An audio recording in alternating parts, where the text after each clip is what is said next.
말씀 보시겠습니다. 사무엘상 4장 5절에서 11절 말씀입니다. 구약성서 413페이지네요. 예, 함께 교독하겠습니다. 제가 먼저 5절 읽겠습니다.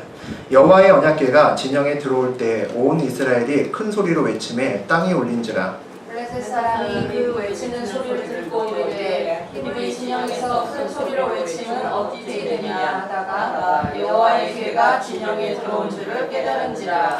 블레셋 사람이 두려워하여 이르되 신이 진영에 이르렀도다 하니 또 이르되 우리에게 화로다. 전날에는 이런 일이 없었도다. 우리에게 화로다. 누가 우리를 이 능한 신들의 손에서 건지리요. 그들은 광야에서 여러 가지 재앙으로 애굽인을 친 신들이니라. 너희 블레셋 사람들아 강하게 되며 대장부가 되라. 너희가 히브리 사람의 종이 되기를 그들이 너희의 종이 되었던 것 같이 되지 말고 대장부같이 되어 싸우라 하고. 블레셋 사람들이 쳤더니 이스라엘이 피하여 각기 장으로 도망하였고 사륙이 심히 커서 이스라엘 보병에 엎드려진 자가 3만명이었으며. 예, 다음 읽겠습니다. 여호와의 궤는 빼앗겼고 엘리의 두 아들 홈리와 비느하스는 죽임을 당하였더라. 하나님 말씀입니다. 아멘. 예, 오늘은 사무엘상 4장 5절에서 11절 내용을 가지고 마음을 다드리지 않으면 믿음으로 포장한다. 마음을 다드리지 않으면 믿음으로 포장한다 라는 제목으로 함께 은혜를 나누겠습니다. 우리는 어렸을 때부터 수많은 시험들을 봐왔습니다. 옛날에는 객관식 시험이 사지선다였습니다. 근데 요즘은 오지선다로 보통 시험 문제가 출제가 되죠. 사지선다보다 오지선다가 훨씬 더 어렵습니다. 선택지가 하나 추가될 때마다 답을 맞출 확률이 기하급수적으로 떨어지죠. 가장 어려운 오선지다형의 문제가 뭐냐면 선택지에 답없음이 있는 경우입니다. 이 답없음이 있으면 이 문제를 풀기가 정말 애매하죠. 모두 다 그냥 선택지가 주어졌으면 좋겠는데 그런 경우가 있습니다. 수험생을 골탕 먹이는 그런 출제자가 있는가 봅니다. 우리가 인생길에서 우리도 많은 문제를 만나고 거기에 우리 많은 선택지를 보게 됩니다. 어느 과를 갈까? 화학과를 갈까? 경영학과를 갈까? 과를 선택하는 것도 그렇고 어느 배우자를 선택할까? 또 굉장히 인생에서 중요하죠. 어떤 것을 선택하냐에 따라서 내 인생이 크게 이제 바뀌기도 합니다. 시간이 흘러 돌아본 다음에 과거에 했던 선택을 정말 후회하기도 합니다. 그때 그렇게 했으면 안 됐었는데 그때 이게 아니라 그걸 선택했어야 됐는데 그런 이야기들도 가끔 하긴 하죠. 우리가 오늘 우리 앞에 여러 가지 선택지가 있을 때 그것에 우리가 어떻게 반응해야 되는지를 함께 살펴보는 그런 시간이 됐으면 좋겠습니다. 도대체 어떤 선택을 해야 선택 잘했다고 소문날 수 있을까? 오늘 말씀에서 같이 생각해 보시는 시간 되셨으면 좋겠습니다. 예, 우리 1절과 2절 함께 읽어보겠습니다. 사무엘의 말이 온 이스라엘에 전파되니라. 이스라엘은 나가서 블레셋 사람들과 싸우려고 에베네셀 곁에 진치고 블레셋 사람들은 아닥에 진쳤더니 블레셋 사람들이 이스라엘에 대하여 전열을 벌이니라. 그들이 싸우다가 이스라엘이 블레셋 사람들 앞에서 패하여 그들에게 전쟁에서 죽임을 당한 군사가 4,000명 가량이라. 우리 계속 이제 강해설교로 사무엘서 보고 있는데 우리 지난 시간에 계속 사무엘이 예쁘게 성장하는 모습을 봤습니다. 사무엘이 많이 성장하고 그의 영적인 어떤 지도력도 점점 인정을 받고 있습니다. 하지만 아직은 엘리 제사장 아래에 있을 때입니다. 그때 우리 본문에서 보니까 이스라엘은 에베네셀에 그리고 블레셋은 아벡에 진쳤다라고 되어 있습니다. 전쟁의 위기가 왔다는 얘기죠. 에베네셀은 하나님의 도움의 돌 이런 뜻입니다. 그에 비해서 아벡은 그냥 강바닥이라는 이야기입니다. 하나님의 백성이 하나님을 모르는 블레셋과의 전투, 더군다나 에베네셀에 진을 쳤다면 100% 이겨야 되는 전투죠.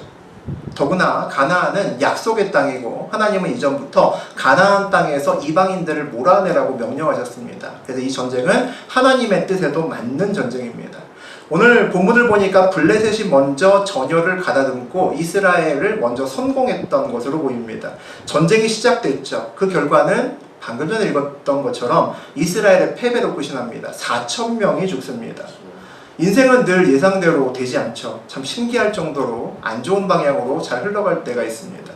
이스라엘은 고민에 빠졌겠죠. 왜 졌을까? 왜 졌을까? 3절 같이 한번 보겠습니다. 백성이 진영으로 돌아오매 이스라엘 장로들이 이르되 여호와께서 어찌하여 우리에게 오늘 블레셋 사람들 앞에 패하게 하셨는고 여호와의 언약궤를 실내에서 우리에게 가져다가 우리 중에 있게 하여 그것으로 우리를 우리 원수들의 손에서 구원하게 하자 하니.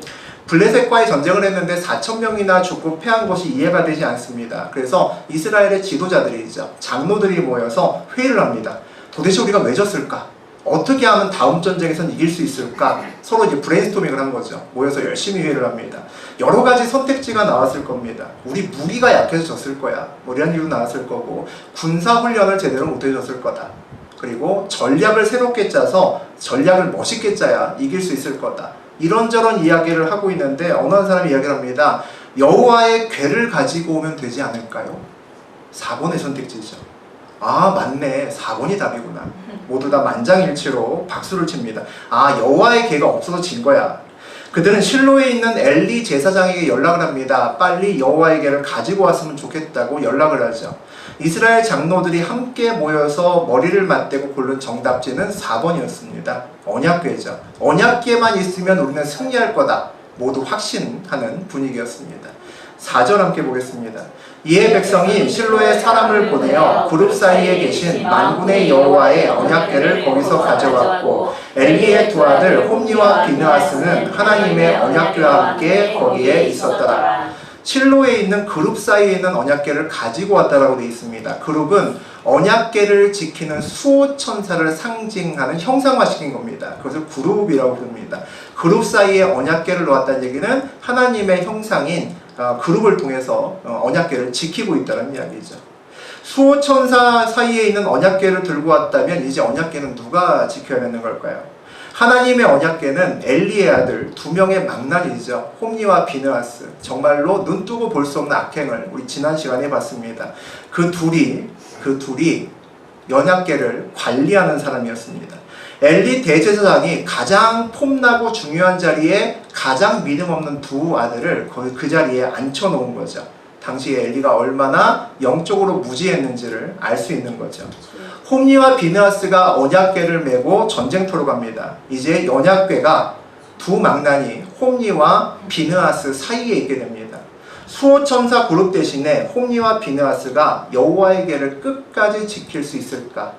오늘 하나의 또 질문이 나오죠. 우리 5절 함께 보겠습니다.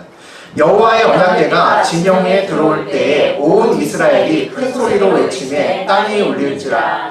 이스라엘 군사들이 여호와의 궤를 보고 흥분합니다. 큰 함성을 지르죠. 사기가 하늘을 찌릅니다. 야, 이제 이겼다. 얼마나 크게 소리를 쳤던지 블레셋 사람까지 듣습니다. 우리 6절, 7절, 8절 읽겠습니다. 블레셋 사람이 그 외치는 소리를 듣고 이르되 히브리 진영에서 큰 소리로 외침은 어찌 됨이냐 하다가 여호와의 궤가 진영에 들어온 줄을 깨달은지라. 블레셋 사람이 두려워하여 이르되 신이 진영에 이르렀도다 하고 또 이르되 우리에게 화로다. 전날에는 이런 일이 없었도다. 우리에게 화로다. 누가 우리를 이 능한 신들의 손에서 건지리요. 그들은 광야에서 여러 가지 재앙으로 애굽의 신을 친 신들이니라. 블레셋 사람들은 하나님 궤가 전쟁터에 왔다는 소식을 듣고 겁을 냅니다. 두려워서 벌벌 떱니다. 이유가 있죠. 블레셋은 과거에 나라를 확장하기 위해서 애굽과 전쟁을 했습니다. 애굽의 람세스 3세하고 전쟁을 했는데 그 결과는 대패배였습니다. 완전히 졌죠. 블레셋에게는 애굽은 굉장히 큰 나라고 감히 접근하기 좀 어려운 나라였습니다. 애굽 쪽으로 계속해서 힘을 뻗어나가서 그쪽으로 나라를 확장하고 싶었지만 그쪽으로 갈 수가 없었기 때문에 오늘 계속 이스라엘을 공격하고 이렇게 힘들게 만드는 이유가 또 됩니다. 그런데 강력했던 그 애굽에서 이스라엘 백성들을 구원한 그 하나님이, 이스라엘의 신이 오늘 전쟁터에 나왔다는 겁니다. 홍해에서 바로와 수많은 애굽의 군사들을 물리쳤던 그 신이 왔다는 거죠. 애굽을 이긴 하나님과의 전쟁이 블레셋은 두려울 수밖에 없는 거죠. 그래서 오늘 본문에 보니까 전날에는 이런 일이 없었도다 하고 여러 번 탄식하는 것을 볼 수가 있습니다. 전날은 하나님 없는 이스라엘과 전쟁을 했잖아요. 근데 이제 블레셋 사람들은 하나님이 있는 이스라엘과 전쟁을 해야 되는 거죠. 승기는 여호와의 궤가 등장함으로 완전히 기운 것 같습니다. 이전의 승기가 돌아와서 이제 이스라엘 백성에게 승기가 온 것 같은 거죠. 이스라엘 백성들은 아마 승리를 확신했을 겁니다. 우리 9절 보시겠습니다. 너희 블레셋 사람들아 강하게 되며 대장부가 되라. 너희가 히브리 사람의 종 되기를 그들이 너희의 종이 되었던 것 같이 되지 말고 대장부같이 되어 싸우게 하고. 블레셋 사람들이 여호와의 괴를 보고 위기의식을 갖습니다. 오히려 내부적으로 결속을 다지고 의기투합하는 계기가 되죠. 이 전쟁에서 지면 히브리 사람들의 종이 된다는 겁니다. 끔찍한 일 당하지 말고 여기서 죽더라도 우리 싸우자라고 결심을 합니다. 배수의 진을 치고 달려드는 거죠. 결과를 한번 보겠습니다. 10절, 11절입니다. 블레셋 사람들이 쳤더니 이스라엘이 패하여 각기 장막으로 도망하였고 살육이 힘이 커서 이스라엘 보병에 엎드러진 자가 3만 명이었으며 하나님의 괴는 빼앗겼고 엘리의 두 아들 홈니와 비나스는 죽임을 당하였더라. 블레셋이 이번에도 성공을 합니다. 그러나 이번에는 이스라엘 백성들이 별로 겁을 먹지 않았을 겁니다. 이번의 전쟁은 어제의 전쟁과는 달랐기 때문이죠. 여호와의 괴가 함께 있었거든요. 이스라엘 백성들의 필승 카드였습니다. 여호와의 괴가 있으면 하다못해 여리고성을 7바퀴만 돌고 야 소리쳐도 무너졌던 그 괴입니다. 그 괴가 우리 안에 있는데 뭐가 들었겠습니까? 그런데 결과는 예상을 벗어나도 너무 벗어났습니다. 결과를 보니까 3만 명이 죽었다고 되어 있습니다. 4천 명이 죽은 것도 큰 패배였는데 3만 명이라니요. 더 충격적인 것은 하나님의 임재의 상징인 언약궤를 블레셋에게 빼앗겼다는 겁니다. 그 궤를 지키던 홈니와 비느하스는 결국 죽었다는 거죠. 그룹 대신에 여호와의 궤의 옆을 지켰던 홈니와 비느하스는 결국 마지막까지 여호와의 궤를 지키지 못했다는 겁니다. 이스라엘은 회복될 수 없는 완전히 멘탈 붕괴가 왔겠죠. 첫 번째 전쟁에서 4천 명이 죽는 패배를 한 다음에 원인과 대책을 마련하기 위해서 장로회의를 했었잖아요. 여러 선택지 중에서 만약에 하나님을 믿지 않는 사람이었다면 절대로 여호와의 궤를 가지고 오자라는 생각 자체를 하지 않았을 겁니다. 하나님을 믿지 않았다면 무기를 바꾸던가 아니면 전략을 바꾸던가 전투 기술을 바꿨겠죠. 빨리 철기 무기를 수입하든지 독특한 전략을 구상할 수 있는 전략가를 모시고 왔겠죠. 하지만 하나님을 믿는 사람들은 무기가 아닌 하나님의 다른 뜻이 있을까를 늘 고민합니다. 자기가 무언가 놓치지 않은 것이 있을까를 고민하게 되죠. 그래서 무기가 아니라 다른 어떤 문제점이 있을 거야 라고 머리를 맞댄 겁니다. 왜냐하면 그동안 많은 전쟁에서 무기가 형편없어도 이긴 전쟁이 굉장히 많았기 때문입니다. 하나님이 있으면 이겼거든요. 그래서 고민하다가 이번에는 언약궤를 가지고 가면 돼 라는 결정을 내렸던 거죠. 세상 사람들은 아무도 이해할 수 없는 결정을 내렸습니다. 하나님을 믿는 사람만 내릴 수 있는 색다른 결정이었던 거죠. 그런데 그 선택의 결과는 3만 명이 죽고 언약궤는 빼앗기고 성경의 유래상 찾아볼 수 없는 완전한 대패배를 합니다. 여기서 신앙생활에 우리는 굉장히 중요한 교훈 하나를 얻습니다. 어정쩡한 믿음으로 세상과 승부하면 완전히 망한다는 겁니다. 그냥 지는 것이 아니라 완전히 탈탈 털릴 정도로 진다는 겁니다. 세상의 기준으로 사는 것만 못한 결과를 가져온다는 거죠. 무기를 바꾸고 전략을 바꿨으면 이기지는 못했겠지만 이렇게 지지는 않았을 겁니다. 언약궤를 전쟁터로 가지고 오는 것이 어설픈 믿음으로 포장된 선택이었다는 거죠. 요즘 주일에 느헤미야서를 갖고 강의하고 있습니다. 은혜를 나누고 있죠. 느헤미야는 여러 가지 문제가 생길 때마다 뭐합니까? 기도하죠. 항상 무릎을 꿇습니다. 하나님의 뜻에 따른 전쟁에서 졌다면 먼저 기도해야죠. 진 사람들끼리 모여서 머리를 맞대서 브레인스토밍 해봐야 무슨 선한 것이 나오겠습니까? 기도해서 다시 뜻을 물어야 되는 거죠. 하나님과의 전쟁을 하는 데 있어서 무엇이 문제였는지, 하나님 뜻에 맞지 않는 것이 무엇인지 물었어야죠. 잘못된 것을 찾고 고칠 것을 고치고 돌이켜 회개했어야 될 겁니다. 우리가 보통 문제에서 답을 알면 질문을 추측할 수가 있습니다. 언약궤를 가지고 가면 이길 수 있다는 결론은 어떤 질문에서 나왔을까요? 전쟁에서 왜 졌을까 보다 다음 전쟁에서 무슨 방법으로 이길 수 있을까? 라는 질문을 던졌을 때 언약궤를 가지고 가자는 이야기가 나왔을 겁니다. 서로 의논해서 회의해서 1번, 2번, 3번, 4번의 방법 가지고 고민했겠죠. 그 중에 가장 좋은 방법이 나름대로 믿음의 결정이 언약궤를 가지고 가자는 거였을 겁니다. 모두 만장일치로 정답은 4번이 맞아 라고 박수 쳤을 때 단 한 사람은, 한 분은 박수 치지 않았을 겁니다. 하나님이죠. 하나님은 그것이 정답이 아니라고 생각했을 겁니다. 정말 중요한 것이 하나 있습니다. 인생길에서 문제의 출제자는 우리가 아니라, 내가 아니라 하나님이라는 거죠. 우리는 인생의 문제는, 우리에게 앞에 놓인 인생의 문제는 객관식이 아니라 주관식입니다. 그런데 우리가 주관식의 답을 잘 모르잖아요. 그러니까 우리 인생의 문제를 만나면 우리는 객관식처럼 1번, 2번, 3번, 4번의 번호를 매겨가면서 해결 방안을 내 머릿속에서 만들어냅니다. 그리고 고민하면서 그 중에서 하나를 보통 선택을 하죠. 우리가 종종 잊는 것이 있습니다. 우리가 작성한 객관식 선택지의 마지막 5번에는 반드시 답 없음을 넣어야 된다는 거죠. 왜냐하면 정답은 출제자만 알고 있기 때문입니다. 우리는 인생의 문제의 출제자가 아니라 수험생입니다. 정답을 모르는 수험생이 선택지를 만들면 그 안에 정답이 없을 가능성이 항상 있다는 거죠. 그래서 인생의 문제 해결은 우리가 하기에는 벅찬 겁니다. 우리 앞에 문제를 온전히 해결하기 위해서는 문제뿐만 아니라 선택지도 하나님께 드려야 되는 거죠. 1번에서 4번까지의 선택지를 머릿속에서 생각하고 결정하는 것이 아니라 그 선택지 자체도 하나님께 드려야 된다는 겁니다. 우리는 보통 하나님을 믿는다고 하면서 방법까지 맡기지는 잘 못합니다. 내가 생각할 때 가장 좋은 방법을 몇 가지를 결정해 놓고 기도합니다. 그리고 하나님께 얘기하죠. 1번에서 4번까지 하나님 보고 고르라고 합니다. 어느 것을 하나님이 선택하시면 그대로 하겠다라고 이야기를 하죠. 그러다가 정해진 시간까지 응답이 없으면 때로는 선택도 내가 합니다. 그리고 그 선택지를 도와주셔야 된다고 하나님께 강하게 기도하죠. 만약에 내 선택지에 하나님이 반응하지 않으신다면 내가 만든 선택지에 답이 없을 수 있습니다. 하나님이 명령하신 전쟁에서 진 것은 하나님이 도우시지 않으셨다는 거죠. 하나님이 도우시지 않으셨다는 것은 하나님이 함께 계시지 않는다는 겁니다. 내가 잘못된 길을 걸어가고 있다는 거죠. 그렇다면 이스라엘 백성들이 전쟁에서 실패한 다음에 질문이 바뀌었어야 됐습니다.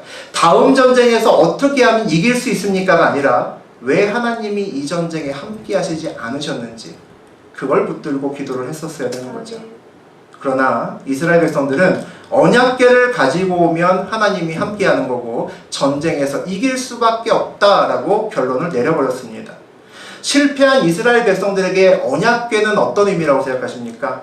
저는 부적이었다고 생각합니다. 이것만 있으면 이길 수 있었다는 부적이죠. 이 부적만 있으면 애군도 불행도 물러가리라고 확신할 수 있는 미신이었습니다. 그것은 그들에게 당시에는 올바른 믿음이라고 착각했을 수 있습니다. 그렇다면 전쟁으로 하나님이라는 부적을 블레셋에 뺏기면 하나님은 블레셋과 함께 하시겠네요. 애매한 믿음으로는 세상에서 승리할 수 없습니다. 우리의 가정과 직장, 사업장에 축복의 말씀을 걸어놓고 성경책을 차에다 가져놓고 십자가를 가정에다 걸어놓으면 만사가 형통하고 교통사고 안 나고 늘 성공할까요? 아니죠. 감사원금 미리 많이 드리면 사업은 반드시 잘 될까요? 그것도 아니죠. 주일 성수하려고 내 사업장의 문을 주일날 닫으면 하나님이 그 매출을 주중에 채우셔서 손해를 안 볼까요? 그럴 수도 있겠죠. 그런데 장사하면서 장사가 잘 되는 주일에 문을 닫으면 매출이 떨어지는 게 당연한 거 아닌가요? 옛날에 수정교회 다녔을 때 이야기입니다. 제 전도 대상자가 있었습니다. 하나님 만나고 나니까 전도를 하고 싶더라고요. 근데 전도는 역시 어렵다는 생각이 들었습니다.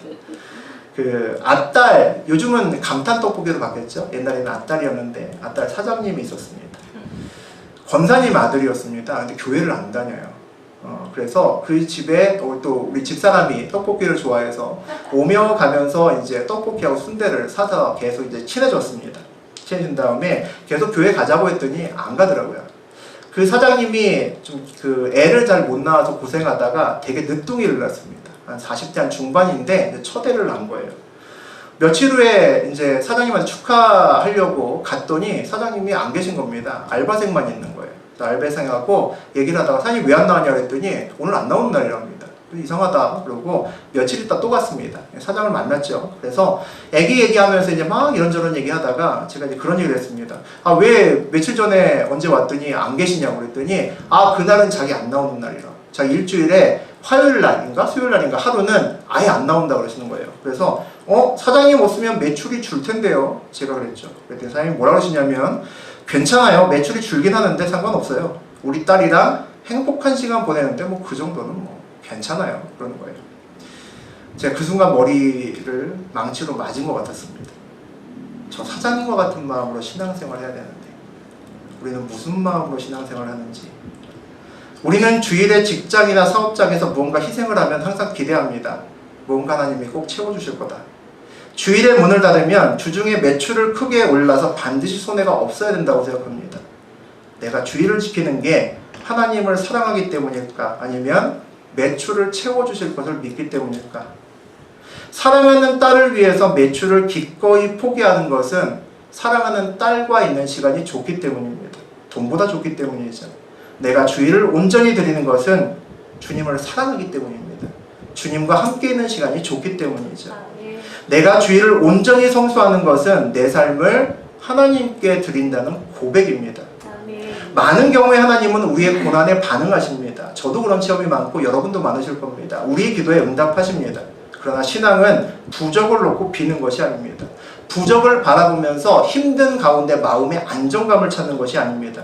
신앙은 하나님의 받은 사랑에 반응해서 내 마음을 온전히 드리는 것으로 시작하는 겁니다. 사랑하는 딸아이와 시간을 보내면서 그것 때문에 줄어든 매출을 나중에 이 딸을 잘 키워서 몇 배로 받아 넣을 거라고 다짐하는 부모는 없습니다. 없잖아요, 그런 부모는. 그런데 우리는 왜 하나님 앞에서 자꾸만 머릿속에서 계산기가 돌아가는지 모르겠습니다. 우리 12절, 13절 보시겠습니다. 당일에 어떤 베냐민 사람이 진영에서 달려나와 자기의 옷을 찢고 자기의 머리에 티끌을 덮어쓰고 실로에 이르니라. 그가 이를 때는 엘리가 길 옆 자기의 의자에 앉아 기다리며 그의 마음이 하나님의 괴로 말미암아 떨릴 즈음이라. 그 사람이 성읍에 들어오며 알림에 온 성읍이 부르짖습니다. 엘리가 길 옆 자기 의자에 앉아 있습니다. 왜 의자를 일부러 길 옆에 가져다 두었을까요? 왜 길 옆에 의자를 두고 앉아 있을까요? 전쟁의 소식이 궁금했기 때문이겠죠. 초조했겠죠. 여호와의 궤가 아들과 함께 갔거든요. 이 전쟁에선 반드시 승전보가 날라와야 되는 전쟁입니다. 왜 마음이 여호와의 궤로 말미암아 떨렸다라고 이야기를 할까요? 엘리는 전쟁터에 여호와의 궤를 보낸 것이 하나님의 뜻이라는 확신이 없었을 겁니다. 언약궤를 보낼 때 그것을 붙잡고 기도했다고 어디에도 나와 있지 않기 때문입니다. 엘리의 선택지에는 답이 없었을 겁니다. 전쟁의 책임이 대제사장인 자기에게 올까봐 장로들의 그냥 뜻을 따라서 두 아들로 하여금 언약궤를 보낸 것뿐입니다. 전쟁터에서 베냐민 사람 하나가 옷을 찢고 머리에 티끌을 덮어쓰고 뛰어옵니다. 그를 본 사람들은 다 알았을 겁니다. 티끌을 뒤집어쓰고 옷을 찢었다는 얘기는 큰 슬픔과 비통하고 참담한 일을 당했을 때 하는 짓이거든요. 보자마자 전쟁에서 졌구나, 난리가 났구나, 바로 알았을 겁니다. 한 사람만은 몰랐겠죠. 엘리는 몰랐을 겁니다. 15절에 보니까 그의 눈이 어두워서 보지 못하더라 라고 되어 있습니다. 모든 사람은 멀리서 그 베냐민 사람을 본 즉시 전쟁에서 졌구나를 알았을 텐데 엘리는 보지 못했습니다. 그래서 그 사람을 불러서 이야기를 듣습니다. 우리 17절과 18절 읽어보겠습니다. 소식을 전하는 자가 대답하여 이르되 이스라엘이 블레셋 사람들 앞에서 도망하였고 백성 중에는 큰 살육이 있었고 당신의 두 아들 홈니와 비느하스도 죽임을 당하였고 하나님의 궤는 빼앗겼나이다. 하나님의 궤를 말할 때에 엘리가 자기 의자에서 뒤로 넘어져 문 곁에서 목이 부러져 죽었으니 나이가 많고 비대한 까닭이라. 그가 이스라엘의 사사가 된 지 40년이었더라. 아들이 죽은 것에 깜짝 놀라고 여호와의 궤가 빼앗긴 것에 다시 한번 깜짝 놀랐을 겁니다. 그 충격으로 뒤로 넘어져 목이 부러져 죽었다라고 되어 있습니다. 보통 성경책에서 누가 죽었다고 했을 때 간단하게 죽었다라고 표현하는 것이 많지, 이렇게 영화를 보는 것처럼 자세하게 설명하는 것은 그게 많지 않습니다. 그렇다는 얘기는 성경에서 이 엘리의 죽음을 크게 조명하고 싶었다라는 거죠. 이스라엘의 대제사장의 비참한 죽음을 다시 한번 볼 필요가 있다는 겁니다. 엘리의 인생길의 그의 마지막 상태는 성경에서는 이렇게 얘기합니다. 눈은 어두웠고 몸은 비대했다. 이렇게 이야기를 하죠. 영적으로는 어두웠지만 세상적인 것들에 있어서는 비대할 정도로 많이 가졌다는 겁니다. 애매한 믿음으로 살다가 죽었던 사람이죠. 40년을 사사로 있었는데 그의 죽음은 마지막에 어느 누구와 비교할 수 없을 정도로 비참하게 죽었습니다.